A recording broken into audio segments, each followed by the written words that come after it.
Hey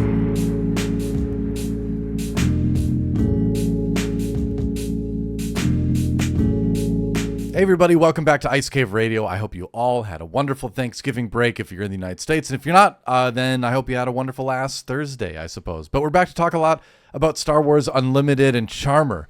We had a huge announcement today. We knew the name already. We knew Jump to Lightspeed was the name of Set 4, but today we actually got a stream with a lot of reveals. So we got a lot of that to talk about as well. But before we dive into it, how you doing? How's it been lately? I am doing very, very well. Just kind of overall, the holiday break was exactly what I needed. I was feeling a bit burned out in terms of work and just other stuff going on. And so I didn't do really anything over the holiday. And as a result, I'm pretty refreshed. I'm excited to dive into things. I was already really excited to start doing some heavy testing for Star Wars Unlimited because of course we got that second round of the planetary qualifiers that were announced, and I've got one local, so I'm prepping for that. But then we got the announcement today, and you know, you're talking about the next set, but the only thing that I cared about was in their little intro package, one of the arts that was kind of revealed or shown off on the live stream was Asajj as a pilot. So I waited so long to get her in the game, and now I'm going to get her in back-to-back sets. So I'm riding high. Hey, it wasn't just the art either. They revealed the whole leader. So we've got that to talk about too. Among other things, 3 new leaders to talk about, a lot of new cards. It's going to be really, really fun. I'm a sucker for space combat. I'm a sucker for all the ship stuff in Star Wars. So this is like a set that feels like custom designed for me, you know? So I'm very excited about it.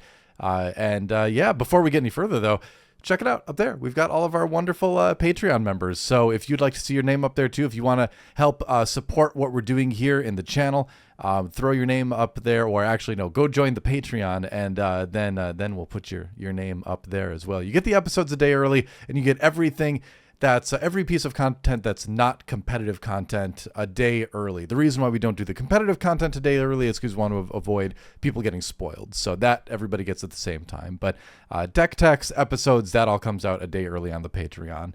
And you can just feel good because it takes a lot of time to make this, and we love making it. And the more resources we have, the better we can do. So thank you to everybody that's supporting us so far. One other caveat. Mm-hmm. And it's somewhat relevant, not today, because today is the initial announcement, but might be relevant in the near future.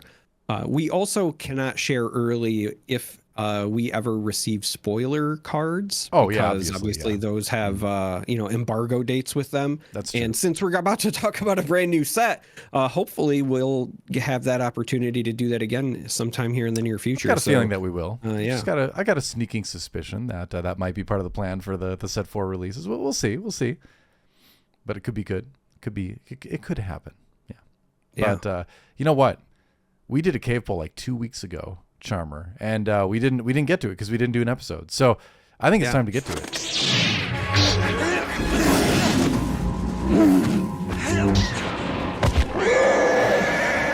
Let's jump over and do that right away first. We asked, and this is kind of a relevant cave poll now too, because of the current situation we're in with Set 4 coming out. Which of these characters would you most like to see as leaders in Star Wars Unlimited someday? And we didn't get any of these on the list of the 3 that were announced today for Set 4, but since it's a very vehicle-centric, space-centric set, I mean, one of the top picks for the community, Wedge Antilles, certainly seems like a possibility here. I mean, I don't know, Ezra, everyone's kind of a pilot in Star Wars, right? It's kind of the nature of the universe, but Ezra doesn't strike me as a pilot first. He kind of strikes me as more like a thief, a Jedi in training first and all that. But Wedge is a pilot first. So if we have a space expansion but not a Wedge leader, I don't know when we're ever going to have one. I'm with the community here. I think this is going to be the time. But what do you think about this list? Who is your pick? Did you vote in this one? I did. I voted for Admiral Akbar because I think that he, as a leader, has a lot of very fun, like meme/pun potential. Obviously his catchphrase, "It's a trap." I think that there's some cool stuff you could do with maybe him setting traps or doing those kinds of things where you catch your opponent in a off position. And then I was laughing because in my head I was like, yeah, it'd be great if they would do something like that, but maybe, you know, I'm thinking too whimsically. And then we had the live stream today, and you know, when we get to it and we talk about Han, they are in fact embracing, you know, just full on puns for things. So I'm actually very excited for the future, because that means that some of my dumb ideas that I have sometimes might be fair game. But I mean, yeah, Admiral Akbar I think makes sense. And I was also kind of thinking today with the announcement of Jump to Lightspeed, and now seeing that, you know, we have those space leaders and things like that, I feel kind of bad in a way that Hera was a set 1 leader. I'm not saying she's not going to be a set 4 leader. Maybe she is, but I was thinking about it today, and maybe Kanan should have been like the leader for set 1, and then still allowed you to play all your Spectre units. And then Hera comes in now as the pilot, because getting her twice so soon as well, I think will feel a little weird. But also, I don't know how you have like a bunch of pilot stuff and don't include her. Yeah. Right? I'm on both sides of that fence. I mean, on the one hand, I see what you're saying. On the other hand, like, I don't really care how many versions of characters we have. They're all going to be different. Like, some people are like, oh, 3 Boba, 3 Han already. I'm like, I don't care. There's like, that's the beauty with Star Wars, is you've got just a whole bunch of iterations and eras that these characters existed in, and you have a bunch of different ways to, you know, put them into a game like this. So yeah, throw another Hera at me. Sure, that's totally fine, I think.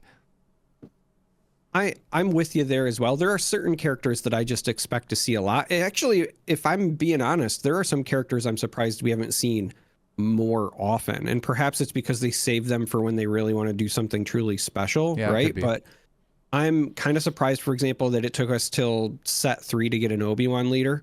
You know, we haven't had Luke or Vader come back since the starter products as far as leaders go, which is also very surprising, because they have multiple iterations of those characters as well. Because Luke, I mean, we could have the Jedi Knight Luke, we could have, you know, Farm Boy Luke, we could have all sorts of stuff. Prominent pilot. Old Man, Episode 8 Luke, right? So we don't need sad Luke. No, let's I not love sad Luke. Let's not put sad Luke in the game until we absolutely have to. When he's deployed, you also get to give a character some milk, some green milk. That's what I want. But he's got to have some sort of like when defeated, where it's like, or when defeated, or, you know, he can defeat himself and reduce all the enemy units' power to 0 for the phase or something like that. You know, that'd be thematic, wouldn't it?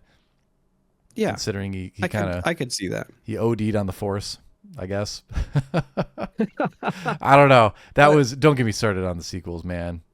Just don't. But like, just overall, there are some characters that I just expect to see a lot of, because they're popular, and for good reason, right? So I'm not, you know, at all upset, even though I'm not like a big Boba Fett fan. I'm not at all upset because we got 3 Boba Fett so far. It makes sense. I was thinking about it today, though, that there are some leaders or characters that I would expect to be leaders more often than what we've received so far.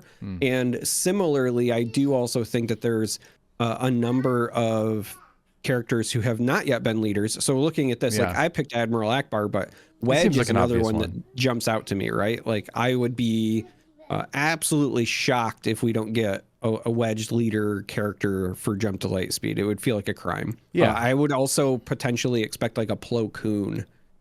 Okay. Yeah, I mean, he is a known pilot, so he would fit into the set, I suppose, lore-wise. But I didn't vote in this poll because I voted in my own polls on our Discord in the past, and I got called out for it. I'm like, why can't I vote in my own polls? I have a voice. I have a voice, Ice Skate Radio Discord. I deserve to do this. That said, though, I didn't vote in this one because I didn't want to influence anybody. You know, I didn't want anyone to be like, oh, well, Doa picked this one. I want to pick this one too because Doa's so smart, you know. Sure. Which would totally happen, right? But I would have voted for Akbar, I think. I think he makes a lot of sense as a pilot. It was a tie between him and Wedge for me, but I think I would have just leaned slightly Akbar because he's more capital ship related, and I want to see more capital ship related things here because we have a lot of expensive Star Destroyers, but we don't really have a way to just get them all out, you know, and that would be right. neat. And the same goes for the heroism side too, right? I'd love a way to get a bunch of like big capital ships out, and you know, Akbar seems like the type of character that could do something like that. But I gotta shout out Wicket, who received 8 votes, tying Admiral Akbar. Pretty impressive, although I did have people in the Discord, and I think correctly shout out that other Ewoks like Chief Chirpa or Logray perhaps would be more I'm appropriate surprised. leaders. Yeah, I admit that they are more leader-esque Ewoks. I admit that that's true. That said, Wicket is by far the most famous Ewok, so that's why he came to mind. Yeah. All right, but Chief Chirpa. I mean, that would be amazing though to have like imagine having an Ewok deck where you have like a bunch of different kind of Ewoks and maybe Ewok tokens or something. That would be incredible. Oh, if we ever do. Any sort of set that's centered around, that big climactic battle at Return of the Jedi, we have to have a Chief Chirpa and Ewok tokens, right? Totally. Like you need Ewok tokens, and then you probably do like Stormtrooper tokens or something. And then God C3PO. Normally, so far in the game's history, we have the villainy units are the 1/1s, and then the heroism ones are the 2/2s. That's been the standard thus far. But I think when we get there, it should be flip-flopped. I think the Ewoks should be 1/1s, and then the Stormtroopers would be like 2/2s for that set. I could see that. Yeah. Well, because they're the underdogs. Not to get ahead of ourselves, but we saw X-Wing and TIE Fighter tokens revealed today, the X-Wings. So those are something that is going to happen, right? So you could do it on the ground too.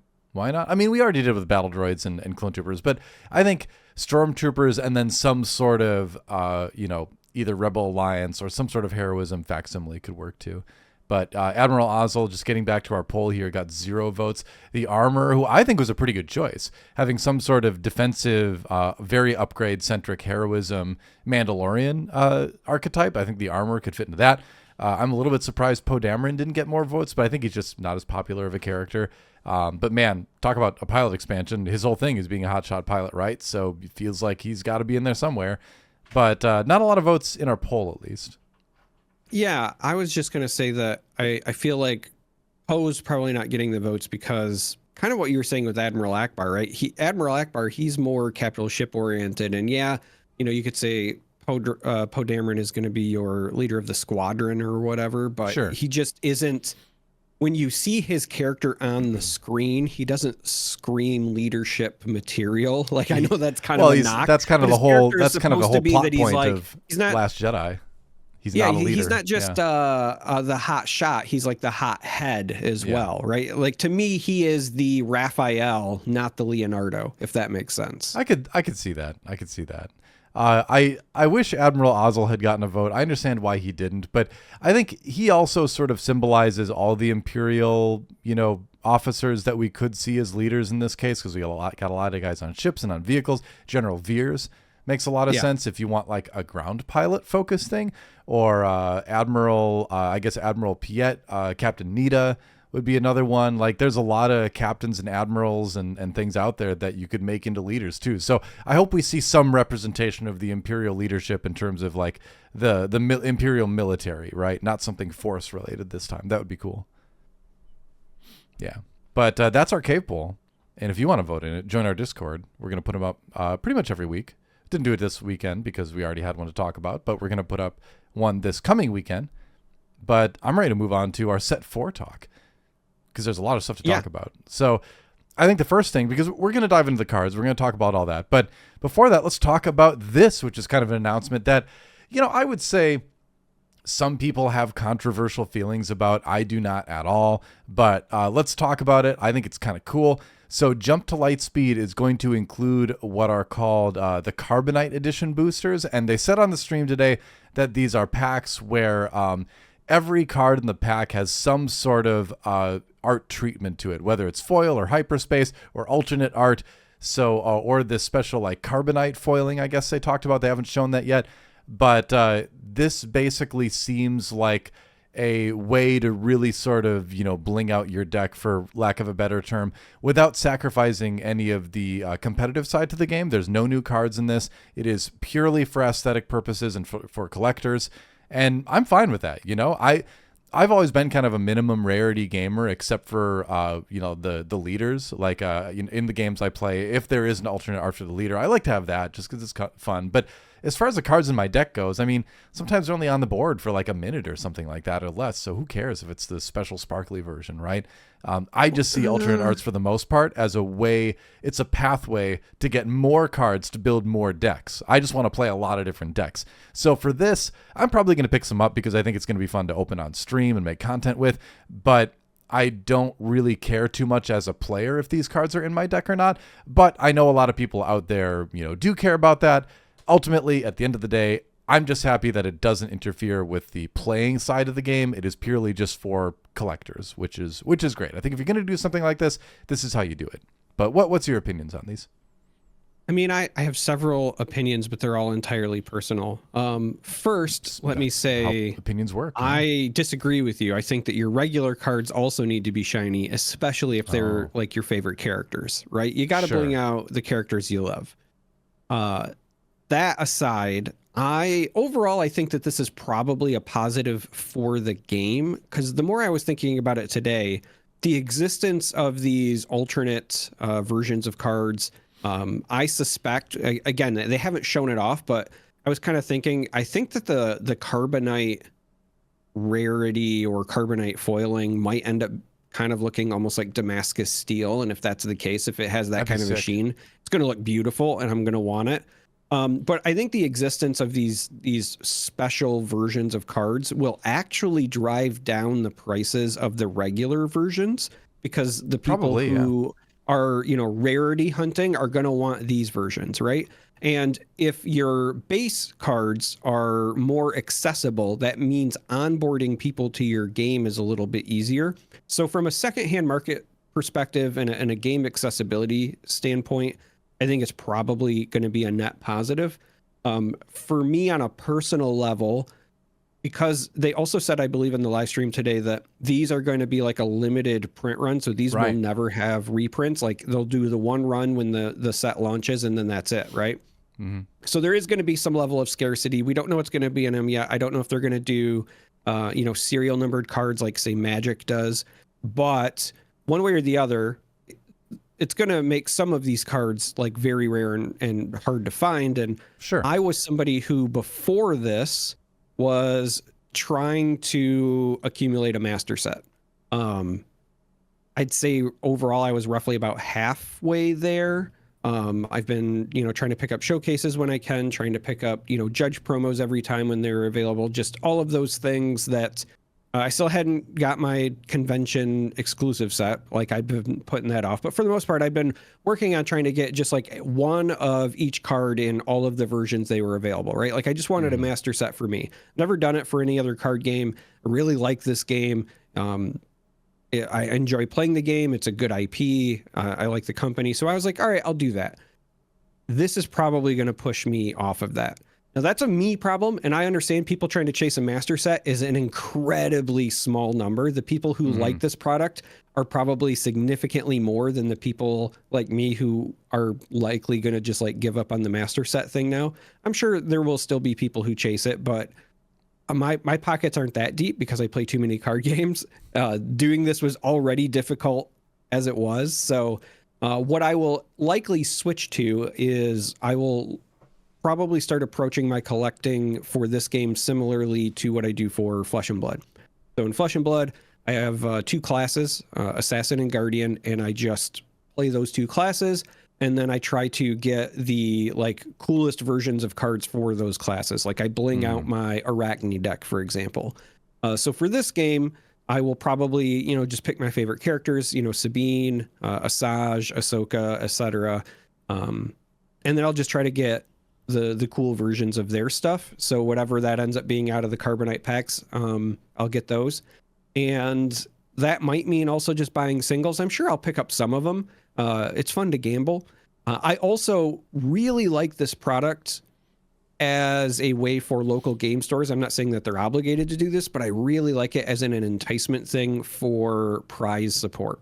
Like running a tournament or running a draft where they're like, because a lot of times you'll run like a booster draft at your local thing and it'll be like, we're going to do a pot of 8 and everybody gets a pack per win. and you do your buy-in or whatever. But like maybe you up the buy-in, like everyone pitches in. I don't know what the MSRP is going to be on these, but like let's just say hypothetically everyone has to pitch in like $5 or $10 more. But now it's Carbonite edition packs, right? Like that ups the ante for like your prize support. I think that's kind of neat. And it's the sort of thing where you're going to have your pre-release weekend and everyone's going to love that. But then maybe the next 2 weekends, because again, it's limited print runs, you do your special, like, all right, we're going to do our Carbonite tournament, you know, the following weekend or on release weekend. I do think that there's some neat things game stores can do with that. Yeah, for sure. I'm curious what the pricing is going to be for this too. But like I said, I'm probably going to get like a little bit just because it's going to be fun to open some, you know. But aside from that, you know, I might look for a couple if it's like a card I really, really like. But aside from that, I'm not super interested. I think it's neat, but it's not like the top of my list for things to put money into, right? I am curious about what cards are going to be included because I wonder what the rarity is going to be with this. Are we going to have like showcase level cards that are not leaders, right? They did kind of mention something that sort of alluded to that in the stream, I felt like today, where there would be cards that would be like very special editions of them. And we do see this like TIE Advanced X1 on the front, and it looks like the one that Vader has at the end of A New Hope, right? So I wonder if there's like a special version of that or something like that, or if there's just a special Advanced X1, you know, too. So you know, that's the kind of thing I'm curious is if we're going to have like rarity treatments for regular cards from the set that are on the scarcity level of showcases, you know? God, you'd think I'd be able to remember it because I was just listening to it. I'm looking at I just watched it this afternoon like 2 hours ago, right? I know. But I remember during the live stream, the problem was they seemed to allude to that. Yeah, I was listening to it while I was doing some work, and so it hasn't fully sunk in yet. I'll probably have to go back and just watch it again. But I remember during the live stream that they were teasing a new rarity that was coming specifically for this set. Now, I don't know if that meant just for the Carbonite or if it's also in the regular, but I feel like the word was like either pristine or prestige. Yeah, I think they said prestige. Yeah. Prestige rarity. Yeah. And so I suspect that that's going to be like what you were saying, essentially like a showcase level of stuff, but for non-leader cards. I hope it's not quite that rare because, you know, for me, like showcases have been just such a nightmare, right? I have opened probably close to 35 boxes of Star Wars Unlimited, and I have pulled, not to mention, and that doesn't count all the packs from winning at locals and things like that. I have opened one showcase in all of that. So you can say it's 1 in 12 boxes, but that's a 1 in 12 chance every time you open a box. That's not get 12 boxes and you're going to get one, right? I know people that have got 2 random boxes and gotten 2 showcases. I feel like 1 in 12 is like a little bit too rare because it would be fun to open one sometimes. And for me, I feel like that's just not even something I'm thinking about anymore when I'm opening boxes, right? I'm just looking to complete my legendary playset, right? So I can build decks. Like I just know I'm not going to open a showcase. But I wish I still had hope. Maybe this will give me a new hope, but pun intended. But I don't think so. So I don't want to see the hyper rarity for this be on that level of rarity because on a personal level that probably means I will just never ever see one. It's an interesting thing to think about, right? Because the next step down for the first 3 sets is your hyper foil legendary cards, and they said you that can that have something roughly, between there, right? Right. Well, so that's roughly 1 in every 6 boxes is what Danny told me when we were at the creator event in Minnesota. He said, you know, because I'd pulled the Hyperfoil Force Lightning when we were at that event and it hadn't been revealed and I was super excited. And then he went just casually, he was like, oh, that's really good. That's like 1 in 6 boxes. So it's like 1/2 of a showcase. Yeah. And if Prestige is going to, who knows, maybe it's not going to be that rare, but like if it's supposed to be that in between, it's still going to be pretty rare. Right. Or even as rare as the Hyperfoil legendaries. I'm fine with that. I think I've only opened, I think like 1 Hyperfoil legendary too, actually, now that I think about it. But it was a Cad Bane, so it was super sick. I think I've opened 3 so far. I just have bad luck, 3 man. Hyperfoil legendaries and 2 showcases, but I don't think I will open another one for like 3 more sets because both of my showcases were in the first 2 weeks of me playing and they were from prize packs. Oh yeah. Okay.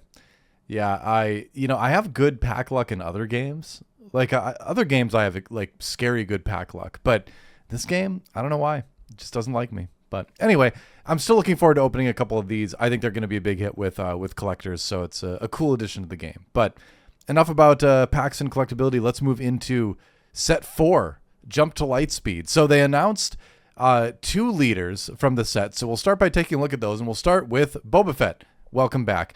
Do you want to go ahead and read this one?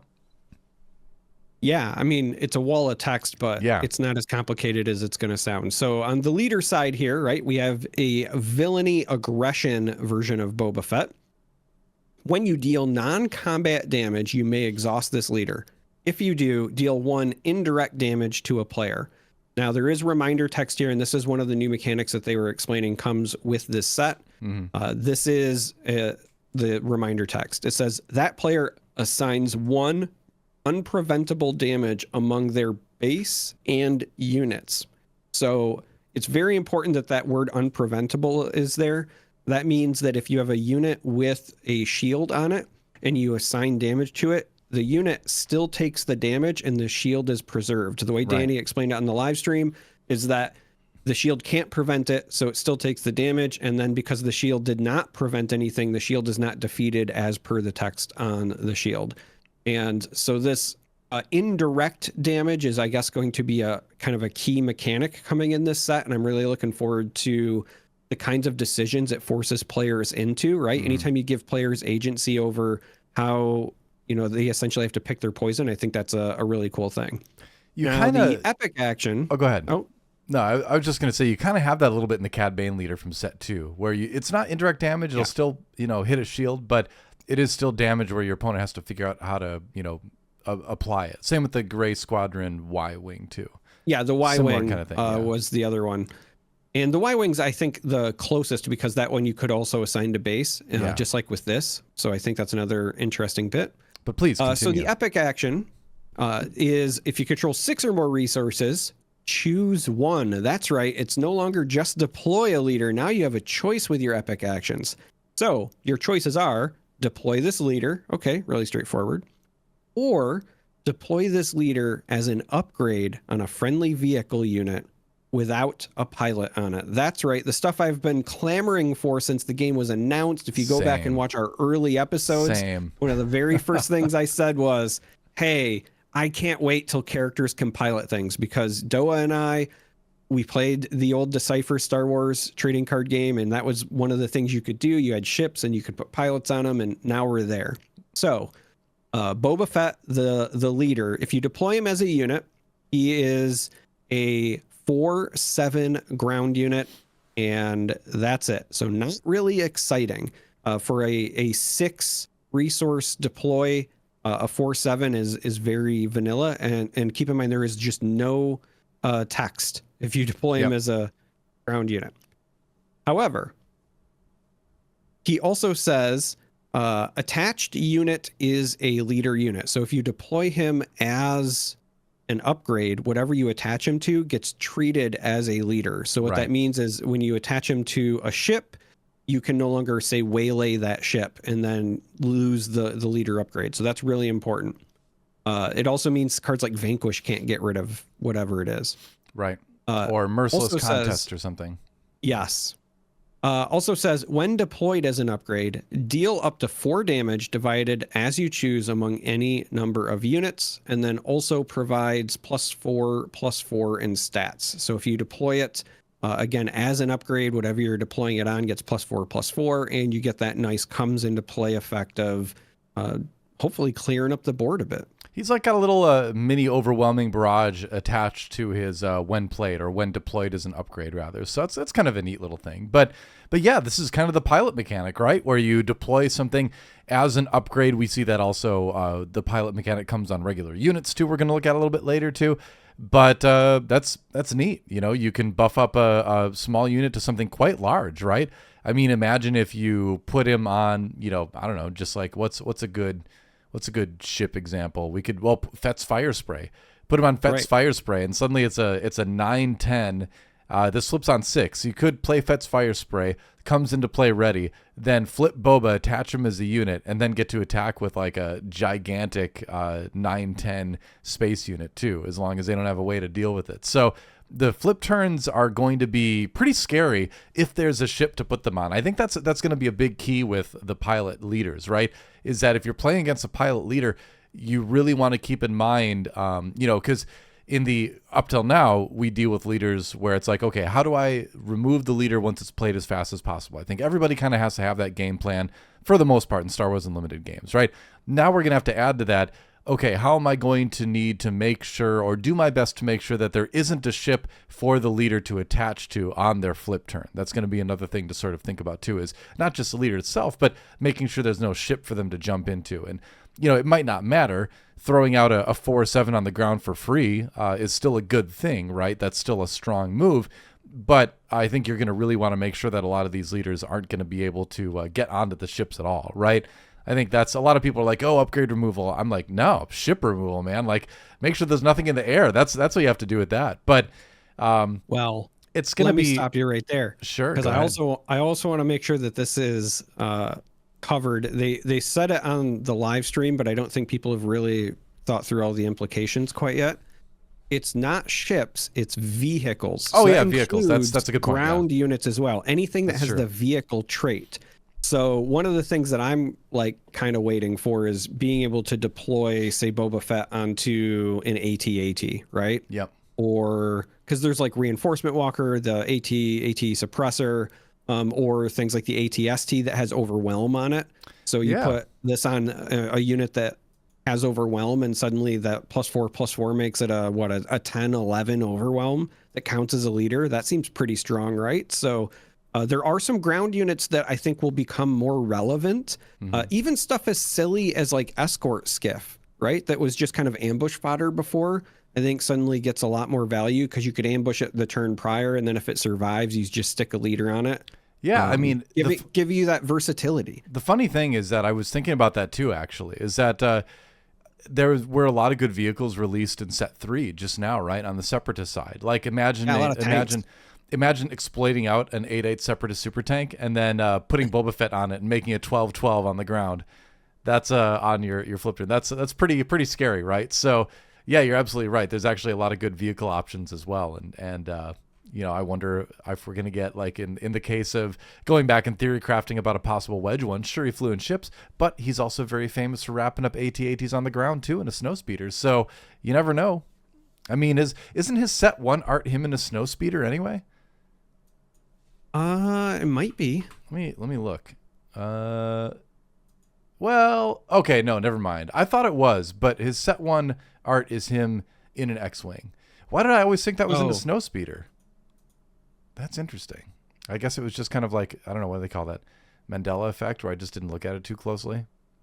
Maybe it's that we were just all, thinking about. Maybe that's what we were just stuck on. Well, there was also like a snow speeder released in Set 1 too, and for some reason I always kind of put those two cards together in my mind, is that like, oh, Wedge can help you buff your snow speeders and all that, I was just gonna say, it was one of the things that, like, if you wanted to play Wedge in Set 1, you were almost assuredly playing like some of the snow speeders, you make that mental connection. I seriously thought that art was him in a snow speeder until I went and looked right now. He's in an X-Wing. Yeah, but he could be in a snow speeder. I will say that I also thought the same thing, but oh really? Now that you've mentioned it, I like when you were like, oh, it's his Set 1. I was like, I think you're right, because I was right there with you. But I know, right, right. As we think about potential leaders, obviously Anakin is a very renowned pilot. There is a part of me that really hopes we get an Anakin pilot leader because, again, talking about vehicles that you could throw him on in Set 3, that low altitude gunship is a card that I'm just a big fan of. Usually comes in and snipes a unit and you get that 6/5 overwhelm. And now if you can give him a bundle of stats, that becomes pretty dangerous. So... speaking of snow speeders, maybe this is why it was on my mind too, is that they did reveal a piece of art today that is Luke in a snow speeder. So seemingly evidence that we will see some ground vehicle related stuff too. But let's move on and talk about our Han leader. There he is. And this is a fun one because it's just a silly theme, but it could work. It's one of those great deck brewing. This is a deck brewer's card through and through, and I'll go ahead and read it. It's Han Solo, Never Tell Me the Odds. It is another heroism cunning Han Solo leader action. Exhaust to reveal the top card of your deck, then attack with a unit. If the revealed card and that unit have different odd costs, that unit gets +1/+0 for the attack. Okay, definitely odd cost synergy there. He flips on 5. You can deploy him as a 3/7 on the ground or a 3/4 upgrade as a pilot. And it says when deployed as an upgrade, so when deployed as a pilot, for each friendly unit or upgrade that has an odd cost, ready a resource. Now, he himself has an odd cost, so you're going to be readying one resource for sure, but I think you can get into fun board states where you can just play a bunch of stuff, flip him, attach him, ready everything, and just get a big flip turn where you get to play a ton of stuff. And like I said, building a deck of majority odd numbered or odd costed cards is going to be interesting for sure. Yeah, he's really interesting because, well, first let me get this out of the way. Earlier I was mentioning my really like dumb ideas for like whimsical kind of meme-oriented decks. This is what I was referring to, right? Dumb. Where you take a line like Never Tell Me the Odds and you're like, let's make a leader that's all about odds. I love that. Never I would have thought like that was a thing that was happening, and here it is. So I have a lot of hope for the future. But I will say, when you think about leaders, a lot of times the best way to evaluate them is kind of their middle of the road expectation, right? This being a deploy on 5, you're most likely going to be readying 2 resources with him. If you're building your deck around odds, you might have 1-drops, but the likelihood, I mean, unless it's one that you play that turn, which is entirely a possibility, you could play it, and then if it survives, then deploy the Han. But for the most part, let's just say even if you have a 1-drop, it doesn't live until your 5 resource turn, but your 3-drop might be sticking around. Or maybe you played a second 3-drop on resource 4, who knows? So what that allows you to do is you could theoretically play something that costs 2 and then get those resources back when you deploy him. Now, the trick with deck building here is going to be not that you're deck building your entire deck around odds, but specifically that you're doing so where you have enough to trigger your leader when he's just on the leader side, but then when you deploy him, you still want to take advantage of his resources. So I suspect we're going to see a lot of like 2-cost actions. And the good news in my mind is that there's a lot of really good ones in Cunning Heroism, like Spark of the Rebellion, for example. Yeah. And there's a lot of good odd-costed ships already as I look through with Heroism General. And I think the main thing to think about that is that the old Millennium Falcon from set 1 costs 3. It's an odd cost. And I think the new Millennium Falcon that they revealed today also costs 3. We'll take a look at that card in a moment. It's revealed. I'm 90% sure that's also a 3 cost as well. So it is. There's the Chewbacca from set 1 is a 5 cost. The original Han Solo unit is a 7 cost. It's almost like they were thinking ahead with things like this. The new that was also revealed on the live stream, Chewbacca, is a 5. Yep, that's right. So hey, who knew? A lot when of you go to Twin Suns, the Chewbacca leader is a 7. Yep, exactly. So there's a lot of Han Solo synergy out there that already exists in previous sets for this mechanic specifically. So pretty cool to see. It's going to be a fun leader to build around. And I said this on Twitter too. Like with this kind of leader, I don't really even care if it's strong or not. I just think it's going to be a fun deck brewers puzzle that people are going to enjoy solving, and building the strongest deck you can with it. I think because not every deck in the game has to be like uber top tier, right? I hope people still play this game for fun, because that's kind of the ultimate point of card games, right? Is tabletop stuff, and you can bring anything to the table, and I think this would be a fun one to bring, for sure. We should also mention too, they're not doing the 2-player starter sets anymore, at least not for this set. I think they said they'd bring those back later, but they said that for this one they are having I forget the official term they used, but special constructed pre-constructed decks for Han Solo and Boba Fett. So they're meant to be a little higher than entry level, right? Where they're meant to be the type of thing that you can just pick up and then bring to a local and do pretty well with, but still have room to upgrade. So I think it's a good time for that, because people have been playing for a little while. There's still obviously routes for new players to be onboarded. We've still got 3 sets of starters for that. But here's something that is, okay for new players, but also something a little bit more advanced for experienced players. And they're also going to have unique cards too. So if you want the full set, you're going to have to pick them up anyway for that. But I do like that you get a play set in all those, at least if they keep doing what they're doing with starters, which they better. That's all I got to say. They better. Any comments on that? No, I mean, I think that it's a good approach. If you follow other card games the way that we do, then there's a number of other card games that have already done something like that. So it makes sense for SWU to follow suit, right? It reminded me, when they were talking about it on the live stream, it reminded me a lot of the Armory deck products that Flesh and Blood has been doing lately, right? Yeah, so definitely. And those have been a great addition for the game too. Yeah. The idea is that your 2-player starters are for people who might have never played a card game, because this being a Star Wars product means that it might attract people who are just not trading card game players. And so you needed a product that could onboard literally anybody. And my takeaway is that these starters for this set are more for people who have played a card game before but are still new to this. So they're more likely to pick up the rules, faster, or more likely to pick up more advanced rules. I do also think that this is a good set to test out this product, because with the leaders and the way that they kind of dual deploy and whatever, it's a bit more rules advanced than what we saw in the first 3 sets, even from a leader perspective. So this is the right time in my mind to kind of test the waters with a product like this and see if it helps convert some other card game players. I wonder too, because of that, if when we get to pre-release time for this, if we're going to have different leaders in the pre-release kit. Because these 2 leaders they look really fun and they look good, but I don't know if they look like the 2 best leaders for a pre-release environment, So I don't know. Boba Fett looks pretty good for a pre-release deck. But he looks a little bit too good, I feel like he looks a little bit too good for that. But so I hadn't thought about that until right now, but now that I do think about it, I kind of hope we actually get 2 different leaders for pre-release. I don't know what else is in the set, obviously, but I think there would have to be something that's similar to, the more simple mechanic, simple but effective, the Ahsoka leader, the Grievous leader, that kind of thing, somewhere in the set that you might want to use for pre-release, because your heroism leader you always have access to, having an odd cost gimmick just doesn't feel good, I think, from a pre-release environment, if that's the only heroism leader you can play. So depending on your packs, right? So I hope we get 2 different leaders for pre-release, now that I think about it. All right. You want to move on to the other cards? Yeah. Let's do it. Let me find it. There we go. Okay, so the first one we're going to look at is Chewbacca. We mentioned this already. Go ahead and tell us all about Chewbacca, Charmer.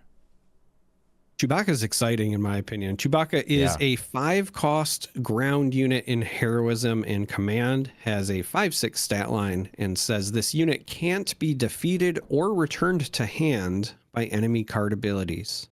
But wait, there's more. Oh, yes. Yes, I said ground unit, but Chewbacca has the new piloting keyword. So yes, the leaders can deploy as upgrades, and they have pilots as part of their traits, but regular units, as you alluded to, that you can just include in your deck can also be pilots. So for Chewbacca, his piloting cost, it's an alternate cost. It's very similar to how Smuggle has a different cost from your traditional deploy cost. His piloting cost is 3, and then 1 command, 1 heroism. It says with the reminder text, you can play this as an upgrade on a friendly vehicle without a pilot. The attached unit would then gain, this unit can't be defeated or returned to hand by enemy card abilities. And then if you do decide to have Chewbacca be your pilot and play him as an upgrade, he provides +3/+3 in stats. So he's 3 for a +3/+3 that has, in my opinion, a very relevant static effect. With that, totally. Turn anything into a lurking tie, essentially. And I think it's important to note, too, that the piloting cost is 2 less than the ground deploy costs. So it's kind of almost the opposite of Smuggle, right? Where smuggling costs tend to be a little bit higher. Piloting costs tend to be a little bit less, if this card is any indication, right? Because it plays from hand, it's lesser stats. You can still get the ability, so kind of a neat note there. This is another one of the starter cards, for lack of a better term, that's going to come with a Han deck. I guess this tells us that it's going to be command along with Cunning for this. But yeah, I mean, I just want to mention the Millennium Falcon that we'll talk about a little bit later. That vehicle can have 2 pilots on it. So if you put Chewie on the Millennium Falcon and then flip your leader Han on the Millennium Falcon, that becomes a very, very safe vehicle in the air that's going to be extremely hard to remove. So something to kind of keep in mind there. I also you were saying, hey, the piloting cost appears to be less. I want a unit that is like a juxtaposed version of that, right? So Chewbacca, it makes sense that if you play him on the ground, he's a big, strong Wookiee, so he's a 5/6, but then when he's a pilot, he's just giving you that +3/+3. I kind of hope that we get a regular unit version of Wedge, where if you deploy him on the ground, my man is like a 1/1 or he's a 2/2. Yeah, he's just a guy, right? And then you pay 5 or 6 to play him as the upgrade version, and then he's just an absolute house on a vehicle. Like, I kind of hope that we see the opposite end of the spectrum. I suppose that's possible. I'm just going off of what we've seen revealed today, but yeah. Speaking of that, let's move on to well, it's an event. It's not another pilot, but we'll get to more pilots. Tandem Assault. It's a common tactic. Cost 1 in command. Attack with a space unit. If you do, attack with a ground unit, and that ground unit gets +2/+0 for this attack. So kind of interesting. The ground unit gets a buff. The space unit does not. But if you have a very heavy space presence and you have just a couple things on the ground, but you need to clear some stuff on the ground, I think this could be a good way to do it, right? It doesn't specify that you need to attack units, so you could attack bases with this too. So this could just be straight up aggressive damage. This is kind of a nice new school rebel assault in a way, as far as events go. But it also is a nice way to clear a little bit of ground and make sure that your space-heavy space deck can do its thing without having to worry so much about what's happening in the other arenas. So I think it's a neat little addition. I really like it because in a world where we have a space-focused deck playing against a ground-focused deck, right? Yeah. A card like this allows you to, because no deck is going to just be all one or all the other. They're still going to have a little bit of both. But it would allow you to maybe play something that looks benign, right? Some low cost, 1 or 2 drop ground units so that your focus is maybe on the space arena. But then with your leftover resources each turn, you just deploy something on the ground to be kind of a speed bump. Mm-hmm. Something like this allows you to still attack with your primary thing in space, but then the thing on the ground gets that +2/+0, and maybe that trades up to slow down your opponent. Right? It could be used for aggression, get that extra damage on base, but I do like the idea of also utilizing this to get additional value to slow down your opponent while maintaining your air superiority. Yeah. I think for a set that's very space heavy, it makes sense to have something like this, but might have some good practical applications beyond that even. Looks good. Moving on. Here's one for you. No disintegrations. How about that? Yeah, so this is a 3-cost villainy aggression event, has the plan tag on it, and it simply says deal damage to a non-leader unit equal to 1 less than its remaining HP. So by itself, this will never fully remove a unit, but the sky is the limit as far as how much damage it can do to something depending on how much health it is. So right. On something that is a 2/2, this is you pay 3 and it takes 1 damage. On something like a Devastator, this is pay 3, deal 11 damage to the Devastator. Yeah. Or 6 damage to a Luke Skywalker Jedi Knight on the ground or something like that. Yeah. I think the thing to keep in mind is another starter card. This is meant to work with the Boba Fett leader, right? Because when you deal indirect damage, such as this card does, you can deal 1 more indirect damage to something. So it could be a way to force your opponent into pinging the last life off of their unit that you've just damaged with this too. So it's a nice little synergy with the new Boba Fett leader. All right, moving on. There's that. Hunting Aggressor. We have a aggression unit in space. It is 4 cost for a 3/6 underworld vehicle transport. Indirect damage you deal to opponents is increased by 1. So that is that feels very strong, where we know indirect damage is going to be kind of a core mechanic for the set. This seems like a good just staple utility card where if you end up playing a deck, again, Boba Fett seems very indirect damage centric. If you play a deck that, does that, a lot of that, this will just potentially buff a lot of it because it doesn't say once per phase or anything like that. It just says indirect damage you deal to opponents is increased by 1. So that could potentially be a lot of extra damage per turn, depending on, I guess, what ends up in the deck. But it's an exciting card, I think. I really like this card because, well, first of all, I'm a limited guy. This has that uncommon symbol. So yes, this is in the kind of like starter deck product, but this is going to be a card in the set, and in an uncommon slot. This feels very strong. The other reason I'm excited is I think that this is kind of telling us that the gloves are off now for the Space Arena.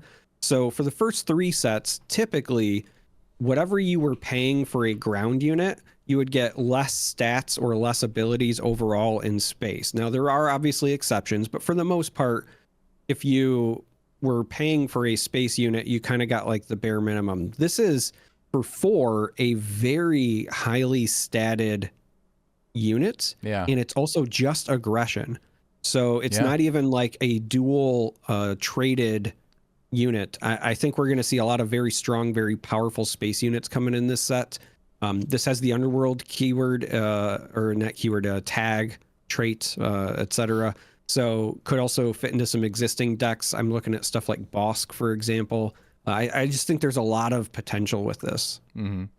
You know, the thing that strikes me more than anything is I'm looking at the art, I'm realizing that ship is none other than a YT-2400 light freighter, which is also the same type of ship that Dash Rendar's ship was in the Shadows of the Empire or whatever, that old book that had like Prince Shizor and all that. I think that's all.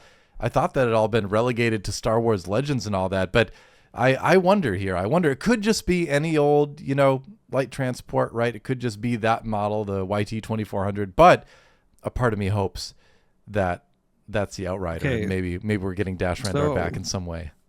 Because I played that N64 game a lot. Yeah, I played that. It was one of my favorites. But when you were mentioning, whether it was Legends versus canon, I thought I remembered it that he was introduced not on screen, but off screen for canon. So I just did a quick Google. And I did remember correctly. So in one of the novels related to the Han Solo, like the Solo prequel, if you will, a Star Wars story. Yeah. So in one of the novels related to that, Dash Rendar is introduced. So there is at least a canon version of Dash Rendar that exists. Okay. Maybe that's Dash Rendar then. Who knows? That'd be awesome. I mean, hey, we've got, so I guess I still think of anything outside of the original trilogy to be extended canon. So we've got Ahsoka and stuff like that, so let's bring in Dash Rendar too. Fingers crossed, right? Where's my Prince Shizor leader, someday. He didn't get involved though, right? It's just Dash, isn't it? They didn't bring back Shizor, right? It was just a nod in the book. Like he's not he's not even like a character. It's just one of those things that's a nod, but if he's mentioned in something that is new, it's technically canon. So give me the Shizor leader and his pheromones event card or pheromones upgrade or something. Lets you bringing them a unit to your side. But I digress. Neat little bit of little art tidbit there to think about, I suppose. All right, moving on to another ship. Yeah, this is one that I am kind of shocked by. Like, I saw this and I felt like this was really strong. This is the Zygerian, I believe that's how it's pronounced. They were struggling with the pronunciation on the live stream as well, so it's from The Force Awakens, I believe. Yeah. Right? It's one of those gangs that's after Old Han. Zygerian Starhopper. Zygerian Starhopper. This is a 2-cost space unit in Villainy and Cunning. Has Underworld, Vehicle, and Fighter as the traits on it. It is a 2/3 stat line, but it says when defeated, deal 2 indirect damage to a player. So again, as a reminder, they have to assign 2 unpreventable damage among their basing units. Yeah. So this is a 2/3, and it doesn't even have a conditional when defeated. It's in Cunning and Villainy, and it has the Underworld trait. It works well, obviously, with Boba Fett. That's why it's going to be in the starter. But again, if you think about things like Cad Bane, Bosk, etc., this feels very, very good. Mm-hmm. And it's a common, so I am going to be drafting a ton of these when this set comes out. Yeah, for sure. I mean, it's just like a minimum of, presuming you get to attack into something, a minimum of 4 damage for 2. It's great. And then you add into that the previous card we just looked at. Indirect damage you deal to opponents is increased by 1. So if you have that out and you play this, suddenly it's dealing 3 indirect damage. That's a pretty substantial amount of damage. So this is a card that I think is going to be one of the common slot winners from the set. just at an early peak, it looks like. Another thing about the previous card as well, that Hunting Aggressor is not unique. Zagirian Starhopper is not as well. But the reason I mentioned the Aggressor is because that means you can have multiples in play. So theoretically, you could give your indirect damage as much as +3 if you were to chain them out. That's getting a little bit crazy, because it's like if you don't have any units on the board, that damage just gets done to base, right? So you can have a way to just ping their base pretty hard with this kind of stuff. So I'm at the same time intrigued and afraid of indirect damage and the implications, but it is something to think about. It's probably going to be fun if it's on your side. Let's move on to Bosk, Hunt by Instinct. He is a 4-cost cunning villainy unit and also pilot. He's a 4/4 on the ground that has the ability on attack, exhaust a defender, and deal 1 damage to it if it's a unit. And then his piloting is cost 2, cunning and villainy. Attached unit gains on attack, exhaust the defender, and deal 1 damage to it. So same thing if it's a unit. So it has a cool on attack ability. Comes out for 2 as a +2/+2 pilot. So something you can play fairly early on with a strong ability. It's another starter card. It has the traits Underworld, Bounty Hunter, and Pilot. So nice, good, versatile traits there. I think both Bounty Hunter and Underworld have a lot of support.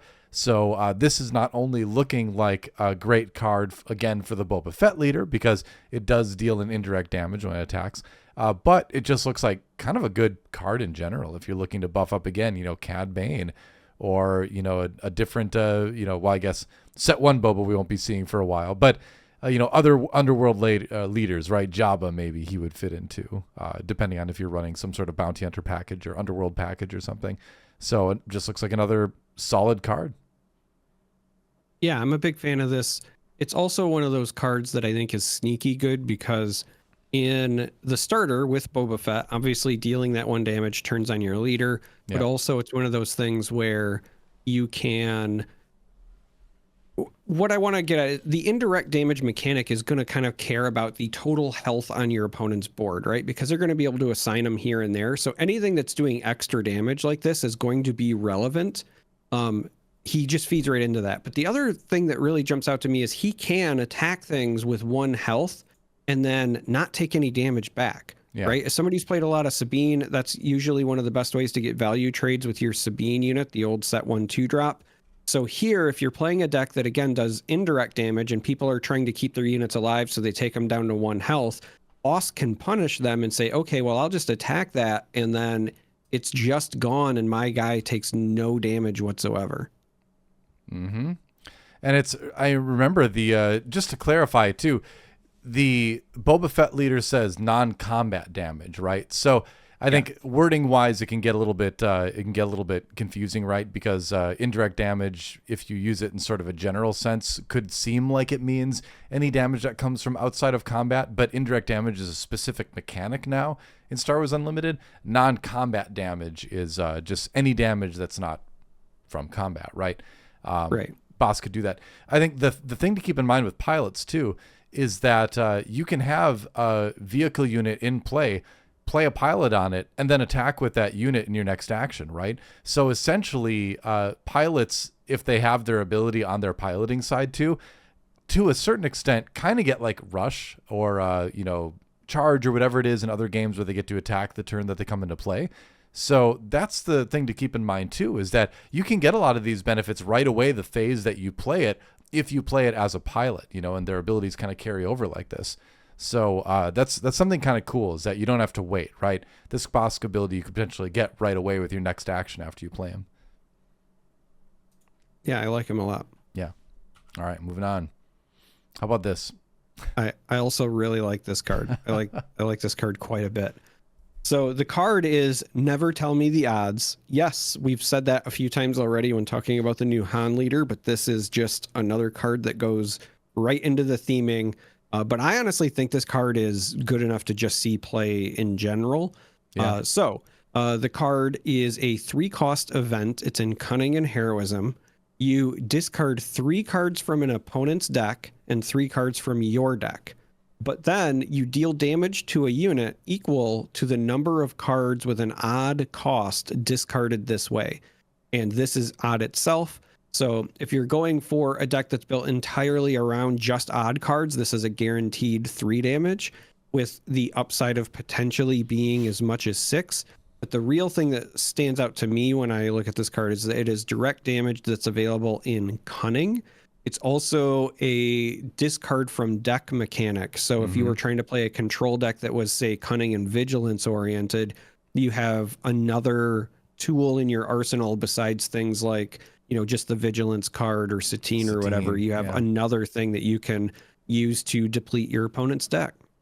Yeah, I mean, we're starting to get closer to Mill being a reality for, it looks like, I guess, Cunning Vigilance now. Between those cards, it's creeping up there. I'm not a big fan of Mill as a mechanic, as a winning mechanic, but and you don't win and Star Wars Unlimited is a little bit different from other card games where you don't win the game right away if your opponent runs out of cards in their deck. They just start taking damage every time they would draw a card, right?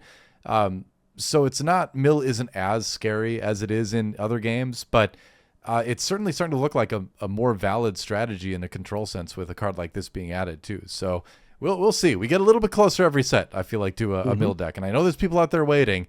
Well, here's your piece from set 4, I suppose. All right. Death Space Skirmisher is the next card we're going to look at. It is in Cunning. It's Underworld, Vehicle, and Fighter. Costs 3 for a 3/3. When played, if you control another space unit, you may exhaust a unit. So, seems like a good basic include to a space-centric set, right? You're going to be playing a lot of space stuff. Here we go. Play this, exhaust a unit. It costs 3, so it's a little bit higher curve than like the Cartel Spacer or something like that has a kind of a similar mechanic, but it is less restrictive as well, right? So I think it could be just a nice little include both in limited, and if you have a very space-centric Cunning deck, maybe you want to think about including this too if there's a lot of units you want to potentially exhaust. Yeah, I'm glad you mentioned the less restrictive because that's what jumped out to me. Cartel Spacer was the card that came to mind immediately when I saw this, but that's both villainy and requires you to have another Cunning unit, whereas this is just Cunning, so it can be played with villainy or heroism, but also you just need another space unit. So it doesn't matter what your turn 1 drop was. So again, if you start with like an Inferno 4, for example, and then you play this, you can still exhaust an enemy unit and get that value. And this is great. This card is great leader control, too. This is going to be a nice little tech thing. If you're playing more control, you save this, they deploy their leader, you just exhaust it with this, providing you have another ship out, too. So I like that it has that utility, too, as sort of like not only a tempo card in a way, but also just like a tech control card, too. So, yeah, neat little addition to the common slot. Whoa, another one. We got 2 Fetz Fire Sprays now. And this one's got even better art, I think. I love this one. Yeah, the art on this one is solid. I was not expecting you to go DJ Khaled for Fetz Fire Spray, though. But the Overwatch League changed me. What can I say? Fetz Fire Spray is the next card we're going to talk about. This is a 4-cost space unit, but this one is just villainy. So you get a bit more freedom to play it with, say, the new Aggression Boba Fett. This is a 4/4 space unit that has Underworld, Vehicle, and Transport as the tags. Both when played and on attack, deal 1 indirect damage to a player. If you control Boba Fett as a unit, upgrade, or leader, deal 2 indirect damage instead. And so, again, if you're playing this with the Hunting Aggressor, which we know is in this starter, then this could suddenly become, when played on attack, deal 3. And then continue to trigger. Like, this is one of those things where I could see this becoming very, very scary in a hurry.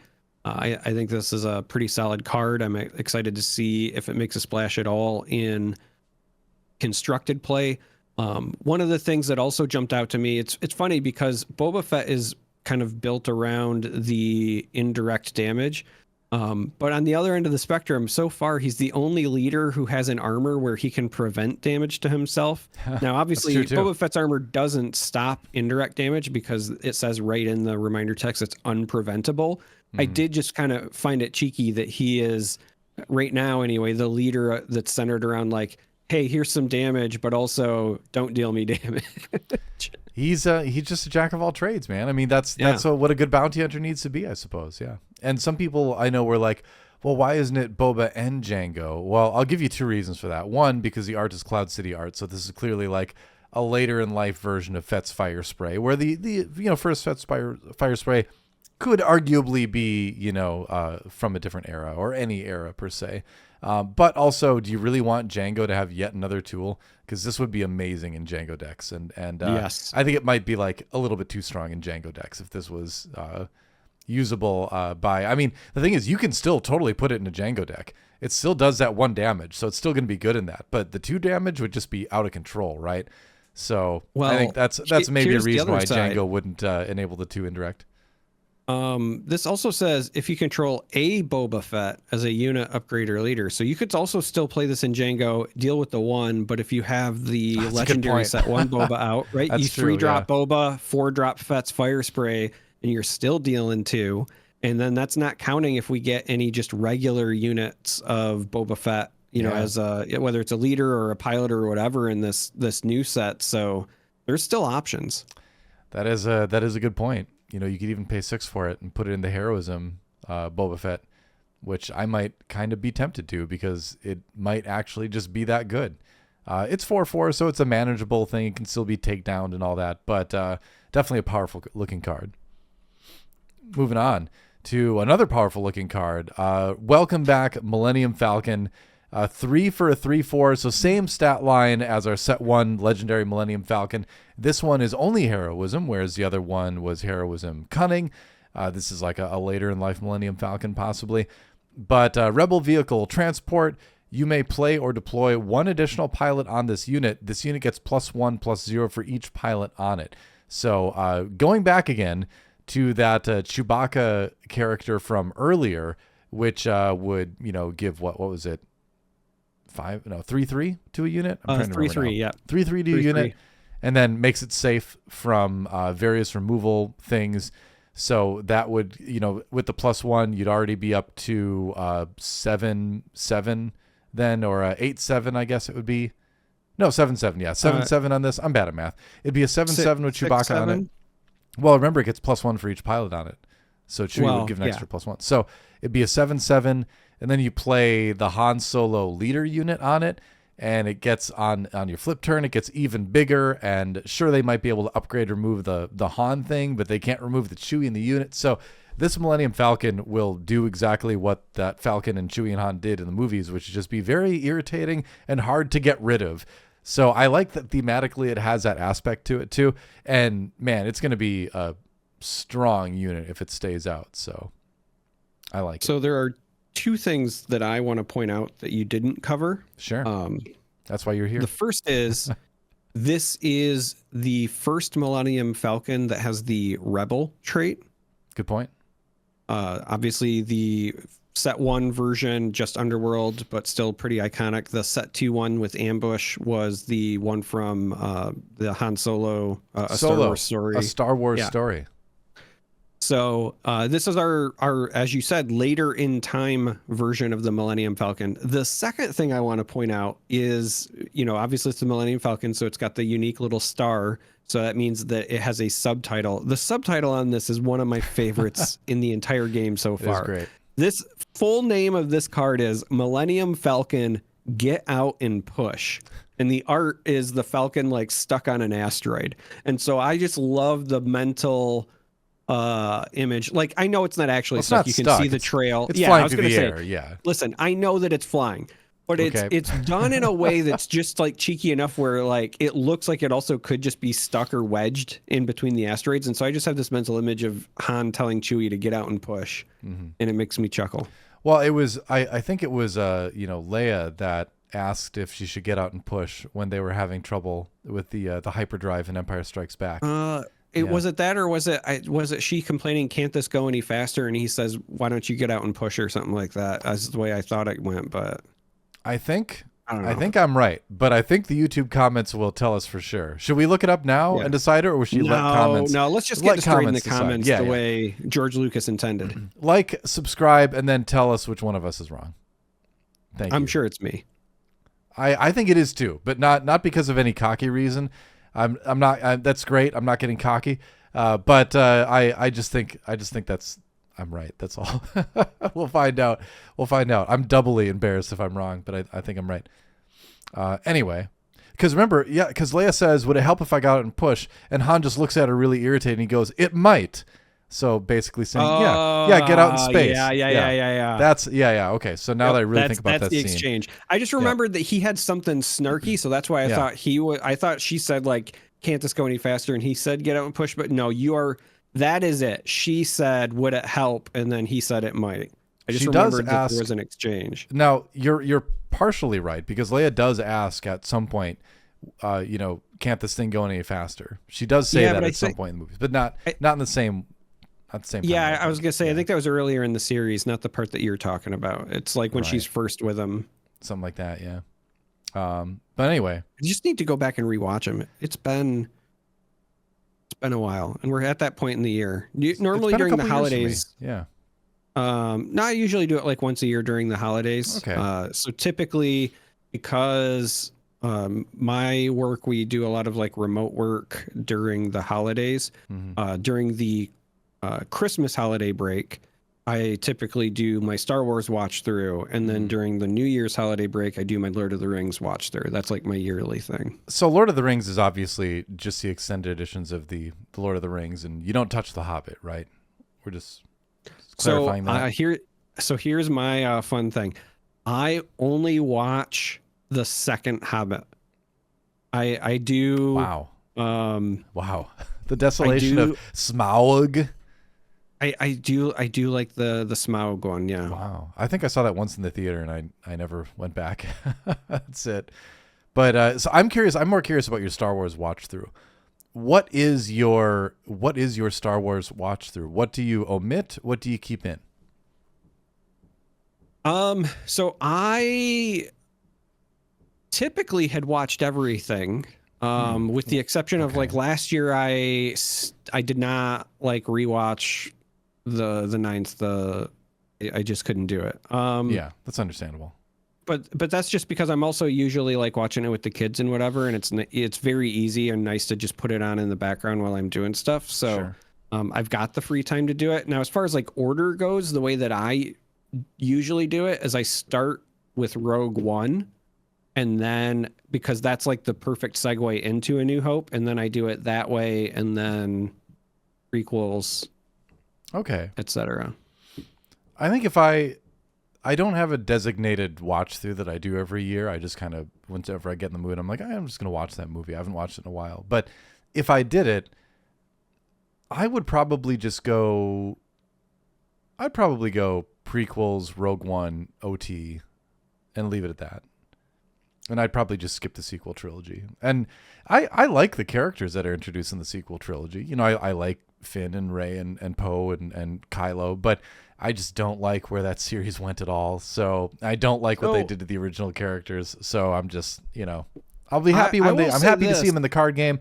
I just don't want to see them on the screen. Yeah, so I will say this. Those movies are a whole lot more enjoyable when you are... When you're doing something else, like I was going to say, not paying attention. Well, I know it's going to sound like a ding, but I don't mean it that way. That doesn't really elevate them, in my opinion. It's just interesting because they have, in my opinion anyway, they do have some like really well done action sequences and or some iconic moments. And so it's one of those things where, like, again, if I'm at home and I'm working on something, and then I get to like the part I like I can pause and like pay attention and then go back to what I was doing until like the next like wow moment, and that just I don't know, makes them a whole lot more palatable. Like, all right, I don't need to be fully mentally engaged on my fifth watch through for a quarter portion, Simon Pegg as the alien sort of thing, right? Like, sure, yeah.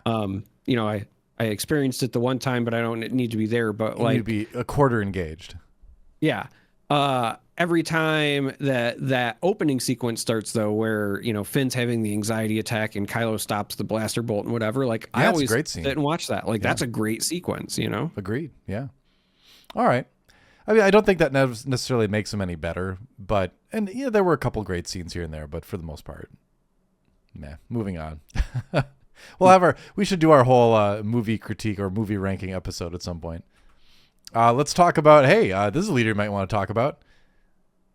We have a new Asajj Ventress. Yeah. Asajj Ventress. But I am so excited for this because one of the reasons that she is up there with Sabine as far as like characters I enjoy is because she has this arc, and hers is a bit non-traditional, right? Like she starts as the Sith apprentice and then kind of gives things up and then becomes a bounty hunter. And so this Asajj Ventress is the I work alone, right? It's a leader card, but it does have the tags Force, Knight, Bounty Hunter, and Pilot. So this is our bounty hunter version. Still has her Night Sister roots. I'm kind of excited because they've been slowly trickling in some of that as well.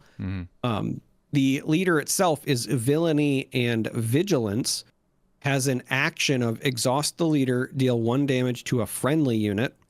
If you do, deal 1 damage to an enemy unit in the same arena. So even before I move on with this is one of those things where you're going to have your grit synergy. You could also potentially take advantage of utilizing shields, right? Where it's either you ping off your shield or maybe you ping down a unit and then you give it a shield because you're in Vigilance. We also, in set 3, got some Vigilance units that had some pretty relevant when defeated effects. So this could be a way to kind of trigger some of those as well. I mean, Long Pike seems great with this deck. Yep. Yeah. Overall, I really like this part, and I think that it's going to expand beyond just this set as far as deck building. So that being said, the epic action, when you control 6 or more resources, choose one, deploy this leader, or deploy this leader as an upgrade on a friendly vehicle without pilot on it. So as a unit, 4/6 stat line with the grit keyword. So again, just factors right into that whole kind of self-pinging strategy. Then it also says for the upgrade version, give +3/+4 in stats. Attached unit is a leader unit. That's pretty standard on all of your leaders that deploy as a pilot, just because you don't want to lose that value immediately. But the unit that you give this as an upgrade to, it gains grit and it gains on attack. You may deal 1 damage to a friendly unit. If you do, deal 1 damage to an enemy unit in the same arena. So it's got a way to self-power out your grit and also give grit to something else. And I like this because when you get to the deploy turn, any unit you have on the field becomes the threat of grit. And so your opponent has to start respecting stuff, right? Even if the unit itself doesn't inherently have grit. You know, if you, again, talk about that hunting unit from earlier, right? It was a 4-drop, but it was a 3/6 stat line. So you get that thing with 4 or 5 damage on it, and if Asajj is your leader, suddenly you have to like either get rid of it or just know that you're about to take a ton of damage because it's about to gain grit. Yeah, and the fact that she gives the unit +4 health too really kind of keeps you a little bit more safe, right? 4 health is still something that's a respectable amount of HP. It's not easy to just immediately get rid of. And then on top of that, the grit's going to be a big deal, and getting to self-activate too is pretty nice. So it looks like we could have some sort of cool mid-rangey, aggressive kind of blue villainy space deck, which is a neat direction. I feel like this set is going to kind of take the aspect sort of identities we know, in that, you know, we've seen blue be very control focused, and, you know, if this card's any indication, give us a little bit more options for maybe some aggression, maybe some mid-rangey kind of play styles with it. Which is pretty neat. Like existing cards that I thought of when I saw this, and I'm a big fan of this card because I played a ton in limited right now for set 3, but Devastating Gunship pairs perfectly with her because it also has grit, and it can, when it's deployed, defeat something that has 2 or less HP. Yeah. So her leader ability hopefully allows you to keep pinging things on the opposing side of the field, keep them low.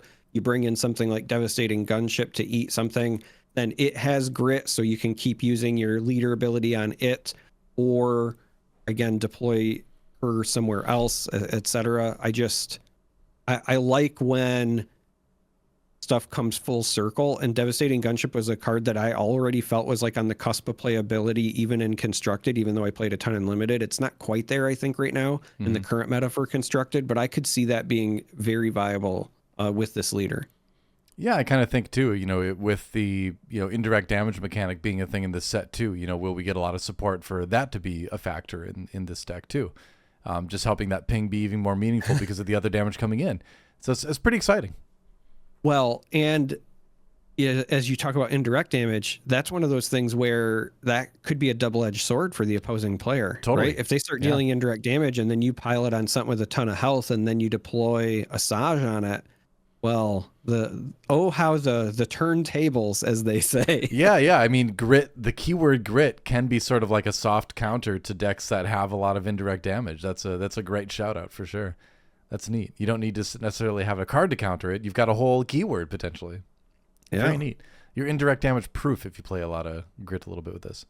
But moving on, we don't have any more new cards to talk about as of yet. I'm sure we will in the future. That was a great start, though. We do have some pretty awesome looking experience and shield tokens coming back this set. I have said already, I just want a playmat of that shield token art. That is so sick. Yes. The big Moncal capital ship with the fire bouncing off it. That's awesome. That's very cool. And then we have new tokens. 1/1 TIE fighters and 2/2 X-Wings. We talked about this before where it's a thing. Let me get this a little bit more. There we go. Now you can see the whole X-Wing.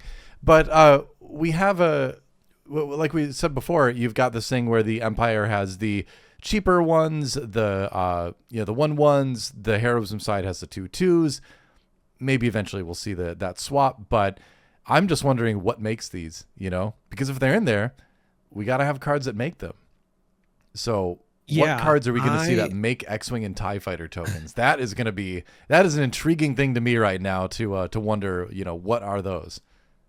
I also wonder both what makes them, but I also want to know, again, what kind of backwards compatibility, if you will, we'll get, because we just got exploit and tokens in this set, and going into this, jump new beautiful set where we're out in space, we'll still have new ways to feed some of those exploit mechanics potentially, right? Exactly. Or leaders like Wat Tambor, who I know you're a big fan of. He's gonna love having the extra bodies all over the place. So I'm very excited. One of the other things that I wanted to shout out, because I really liked their explanation for the reasoning on the live stream, they were addressing how for set 3, the tokens had a lot of traits, whereas these ones just have vehicle and fighter. Mm-hmm. And so there were some questions in the chat about, why is the TIE fighter, say, not Imperial, or the X-Wing not Rebel? And they were mentioning that technically these could be from any era, right? So these could also be First Order TIE fighters or Resistance X-Wings. And it does seem like this is just going to be a multi-era set that's just focused on the space side. And so I think that was the right choice here. And I just really appreciated it. But I also, depending on how easy these are to create, again, as you said, we don't know how they're getting made. I do also like the idea that I don't have to worry about, Tarkin decks, for example, just getting tons of TIE fighters and then immediately throwing General Veers just buffing a million TIE fighters, or General Dodona with a bunch of X-Wings. Yep. Yeah, that is something to think about too. But it is exciting that they're in there. And that's it. Back to Chewbacca. So that means back to our other screen here. And that's our little preview of set 4 that we got today from Fantasy Flight that we got to share with you and give our first thoughts on. I'm incredibly excited for the set. I think you and I are both in the same boat where we're both big fans of the space side of Star Wars. And I know my first episode on this show, because I joined a little bit after the show started, but my first episode, I think one of the questions for me was like, what would you like to see in the game? And immediately I said ships and pilots, And so now that we know it's in there and we get to talk about it, I'm so excited about the spoiler season. I'm so excited to build these decks. I'll play Wat Tambor in space. Sure, why not? Wat and a bunch of X-Wings. Let's go. Let's do it. Yeah. So it's just a ton of, it's just gonna be a ton of fun. And I will say too, people saw that the leaders were upgrades and they can be removed by upgrades. They're like, oh, unplayable. Oh no, the whole set is unplayable. I can never play my leaders because they will get removed immediately. And sure, if you can play a leader and then someone can play a confiscate and remove your leader. But guess what? You can flip your Sabine right now and she can get taken out by takedown. You can flip any leader and it can get taken out by Rival's Fall. Expecting your leader to live, more than a turn or two just isn't something that you do at the competitive level in this game too. You have to know how to play around it. And then you say, oh, Doa, but what if someone just fills their deck with all this upgrade removal? And then my answer to that was, well, they're probably just going to lose to all the ground decks that are still good, that don't care about upgrade removal. So I think what we're going to see is people overcorrect in their deck building to have too much upgrade removal initially, then get beat, like I said, by all those decks that don't care about upgrade removal, and then scale it back to where you have more balanced decks where, yeah, sure, you have some upgrade answers because that's important to have, right now in the game too. But you understand that you have to have a deck that can play the field too. And it's not just going to be space decks and just going to be space leaders. So I personally am not worried about the leader units being removed by upgrades because it doesn't really change anything game wise. I mean, like I said before, your leaders can get iced immediately anyway. So how is this really different? I don't see that it's that different personally. I would also personally like to point out that I think these leaders are going to showcase who are skillful players because totally. Yes, you could deploy it, could be eaten by a confiscate. Well, my answer to that is then don't deploy it on curve. If you want to play it as an upgrade, wait till they're out of resources so they can't confiscate you. Or if you know that they are playing heavy upgrade removal, if you run up against somebody and they're playing Disabling Fang Fighter in the main deck, it still does deploy to the ground. Is it the optimal ideal play? No. But is it the right play in that game state? Probably. So being able to adapt and use both sides of your leader properly, I think is going to be one of the ways that you just navigate this new world that we're going to be in when we get to set 4. And on top of that, your leader isn't going to be the only pilot in your deck. If you're playing a space-centric deck, there's going to be other pilots that are coming out earlier from your side that they're going to have to decide to use their upgrade removal on or not, right?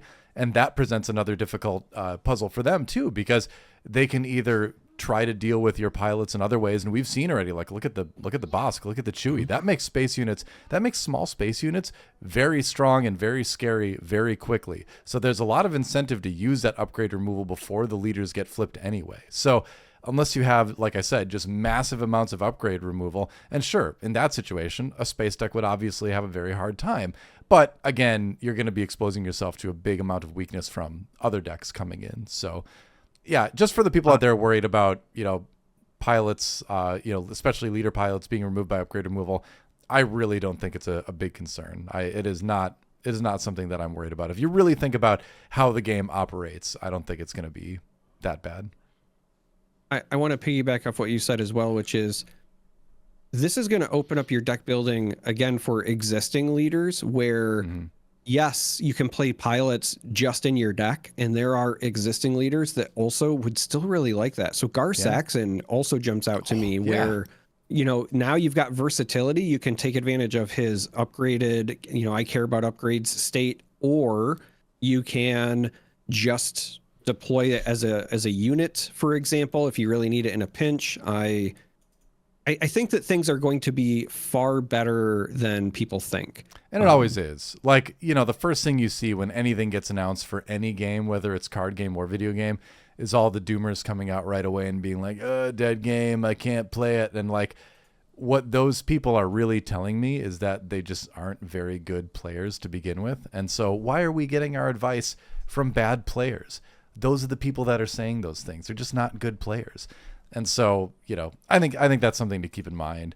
I mean, look at the Chewie unit again.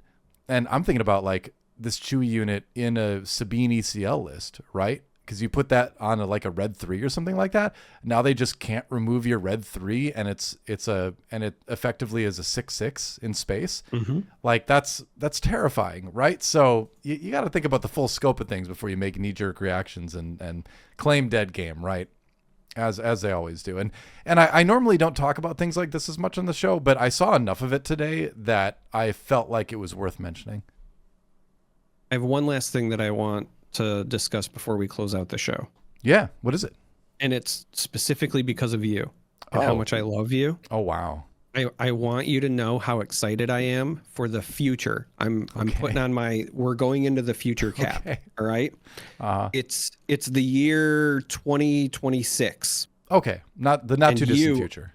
Yeah. And you are deploying that Chewbacca card as a pilot onto, your pod racer vehicle. Oh, yes. So that people can't remove your pod racer, because you're going to get that set someday, and they're going to be vehicles. This mechanic is so perfect for like a pod racer set, and I know how much you love that. So I'm throwing it out into the universe for you. It's going to happen. You raise an excellent point. Driving a pod racer. You raise an excellent point, Charmer, and this is why I like you too, because you don't forget. You don't forget, what we love in this thing. And when the Now This Is Pod Racing expansion releases, we're gonna have to bring back some of these carts for sure. I agree. Yeah, and who knows? Like I said, I've said this. I'll say it again. FFG, I will design your pod racing set. I'm here. You know how to get in touch with me. Let me know. I'll come in and do it. I'm happy to do it. Alternate wind conditions. Your locations are racetracks with different effects that affect how you race. There's so many cool things you could do, and it's all up here, but it could be in your card game. Anyway, on that note, any final thoughts before we close things out? All right, cool. Well, on that note, then we only have one more thing to do. Take it away, Charmer. May the Force be with you.